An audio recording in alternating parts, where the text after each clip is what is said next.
بصراحه واش عمرك سولتي راسك كيفاش كيديروا يتيستيو الطائره قبل ما تنطلق في اول رحله ديالها؟ قبل ما تبدا الطائره دير اول رحله ديالها كيعرضوها لاقصى اختبارات يمكن لك تصورها. المحركات هي اهم حاجه، المهندسين كيعرضوا هذه المحركات الاختبارات الصارمه. من هذه الاختبارات كيديو هذه المحركات لواحد البلاصه اللي بارده بزاف او سخونه بزاف، يخليو هذا المحرك لمده شهر شهرين 3 شهور وكيجيو وكيخدموه. الا خدم هذا المحرك عادي بلا ما طرا فيه حتى حاجه فهو مؤهل يدوز الاختبار الثاني واللي هو بيرد سترايك. بيرد سترايك هو ملي كيدخل طائر في المحرك ديال الطائره ولا قدر الله يقدر يسكت لنا المحرك.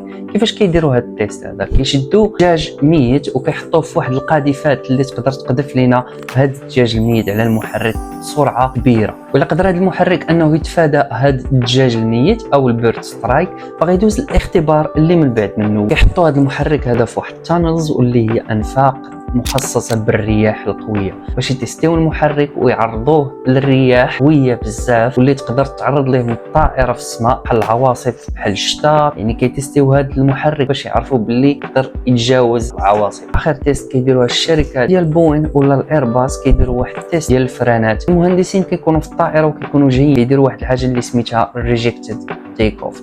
الا قدر الله وشعلت العافيه في الشوط وايد ديال الاولى عاده كيتسناو واحد 5 دقائق وكيطفيو العافيه، كيديروا فرانات جداد اللي يقدروا يقاوموا ريجكتد تيك اوف. هذه شويه ديال المعلومات من بزاف ديال المعلومات. اخواني الا عجبتكم هذه السلسله هذه ما تنساش دير لي فولو، دير لي كومنت على الموضوع اللي بغيتي ندوي عليه في الفيديو الجاي.